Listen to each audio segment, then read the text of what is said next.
मद, अहंकार। किस बात का अहंकार? आप जिस समय एक रुआ गिरना होगा ना, वो उसी समय गिरेगा, आप रोक नहीं सकते उसको। आप काहे को अहंकार करते हो? आपने ये किया, आपने ये किया, आप कर नहीं सकते। बिल्कुल पक्का समझ लो, वो सच्चिदानंद भगवान के बल से ही आप में जो कुछ हो रहा है, जो कुछ हो रहा है। अगर बुरा भी किसी के हो रहा है तो तीन गुण है, सतोगुण, रजोगुण, तमोगुण। उसने उस भागवतिक शक्ति का कुसंग के द्वारा दुरुपयोग कर दिया। वो कर उन्हीं से रहा है। जो असुर स्वभाव वाले लोग दूसरे की हिंसा कर रहे हैं, उनमें पावर प्रभु का ही है, दूसरे का नहीं। पर उस पावर को दूषित कर दिया आसुरी बुद्धि के द्वारा। उस शक्ति को दूषित करके जहां दूसरों को सुख पहुंचाना चाहिए, वहां दूसरों के हिंसा आदि दोष में उतर गए। अहंकार किस बात का? आप क्या कर सकते हैं? विचार कीजिए। अभी श्वास रुक जाए, कुछ कर सकते हैं? आप बहुत सुरक्षित गाड़ी में जा रहे हैं, 1 मिनट में सामने से बहकी हुई गाड़ी आई, एक्सीडेंट हो गया, आपके अंग भंग, आप क्या कर सकते हैं? बैठे बैठे प्राण निकल जाते, बैठे बैठे। यही एक ब्राह्मण देवता मास्टर थे, आया करते थे। घर में गए, यहां से पुष्प ले जाके, और पत्नी से कहा भोजन लाओ। वो भोजन लाने गई, कुर्सी में बैठे हुए थे, लौट के आई तो पधारे हुए थे। दिल की गति रुक गई।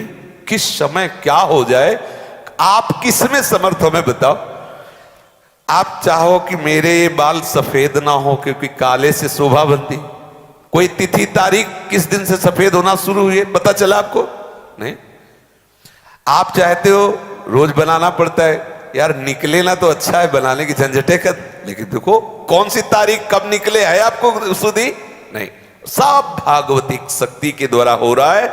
जब हम आसुरी भाव के लोगों का संग करते हैं, आसुरी वृत्ति का संग करते हैं, तो वही भागवतिक शक्ति का हम प्रयोग दूसरों को दुख, हिंसा, पापाचरण में करते हैं। वो भी भागवतिक शक्ति का ही दुरुपयोग कर रहे हैं। हमारे में कोई बल नहीं, आप अनुभव करो।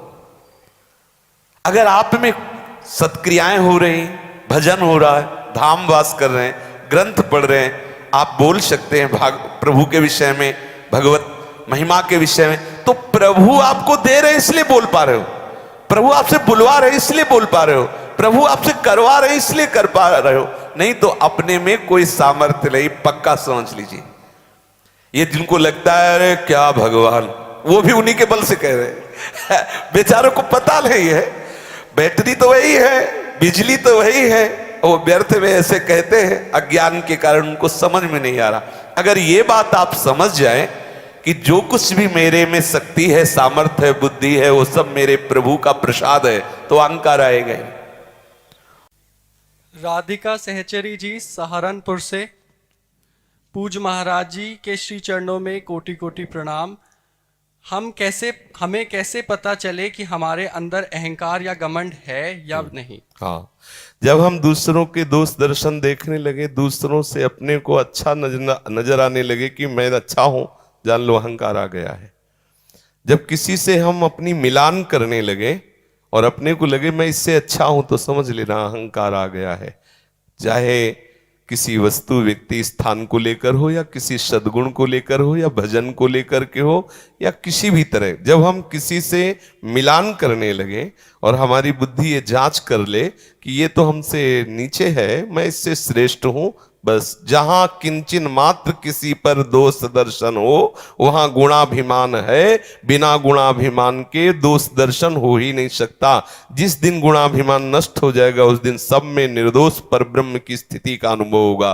सर्वत्र मेरा प्रीतम विराजमान है, फिर अहंकार की कोई गुंजाइश नहीं। जब तक किसी में तनिक भी दोष नजर आवे, अपने में तनिक भी गुण नजर आवे, तब तक अहंकार है।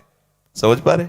कभी अहम मत करना ऐसा कि मैं जितेंद्रिय हूं, दैन्य रहना, क्योंकि अहम से किया कराया सब चौपट हो जाता है। बहुत बढ़िया है, सौभाग्य है, प्रभु की कृपा है जो आप ठीक ऐसे चल रहे हो, पर उसका अहम मत करना। प्रभु की कृपा से ही चला जा सकता है। अहम हो जाए तो बड़े बड़े ऋषि मुनियों को भी मुंह भरा गिनना पड़ा है। देवर्षि नारद जी जैसे महापुरुष को भी कि अब कितनी जल्दी ब्याह हो जाए, कितनी जल्दी हमें काम की पूर्ति हो, ऐसा हो गया बड़े बड़ों को। इसलिए कभी अहंकार नहीं कर। यदि हमें गर्म हवा नहीं छू रही तो प्रभु घेरे हुए हैं, उनकी कृपा से हम बचे हुए हैं। अगर हमें ये आ गया कि गर्म हवा का प्रभाव नहीं पड़ता तो ऐसे कर लेंगे तो लुढ़क जाओगे, कोई बल नहीं है। एक बार गरुड़ जी को लगा कि हम तो भगवान को लेके उड़ते हैं, और उन्होंने अब बल भी ऐसा है। एक बार देवराज इंद्र ने पूछा गरुड़ जी से कि महाराज आप में कितनी सामर्थ्य? बोले समस्त ब्रह्मांडों सहित त्रिभुवन को एक पंखे पे रख के भगवान को बैठाल के आराम से उड़ सकता हूं। उनके लिए कोई कठिन बात नहीं, जिनके रोमकूपों में अनंत ब्रह्मांड वो प्रभु के वाहन है। पर प्रभु को स्वभाव है प्रभु का कि उनको अहंकार पसंद नहीं। तो गरुड़ जी उड़ रहे थे और एक हाथ प्रकट हुआ, महाभारत की कथा है, और ऐसे उनकी पीठ में हाथ रखा तो एक साधारण पक्षी की तरह झम से समुद्र में गिर गए और प्राण निकलने लगे। वो हाथ ही नहीं उठा पाए, उड़ ही नहीं पाए।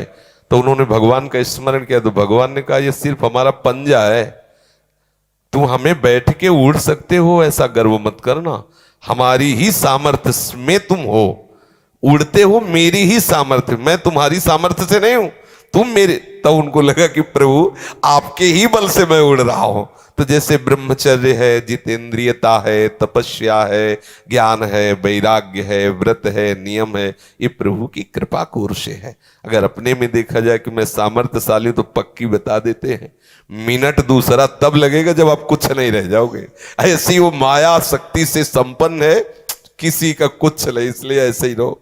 जहां किसी को लगा मैं कुछ हुआ, वहां जरा सा इशारा कर दिया, माया ने रद्दी कागज बना दिया, किसी काम का नहीं रखा है। इसलिए ऐसे रहना, कभी अहम ना आने पाए। अच्छा है, भगवत कृपा से बढ़िया सद्गुण है ये, पर उसका अहम ना आने पाए। अहम आया तो सब किया कराया चौपट हो जाता है। जैसे 56 भोग हो और उसमें थोड़ा सा विष्ठा पड़ जाए, किसी काम का नहीं। ये अहंकार विष्ठा है, मलिन वस्तु है। अगर किसी भी सत्क्रिया, अनुष्ठान, व्रत, नियम, तीर्थयाटन, दान, पुण्य, इसमें अहंकार आ जाए ना, सब गंदा हो गया। वो भगवान के योग्य नहीं रहता, वो भगवत प्राप्ति योग्य नहीं रहता। बहुत दैन्यता से जरा सा अहंकार हमारे परमार्थ के मार्ग को रोक देगा। जी।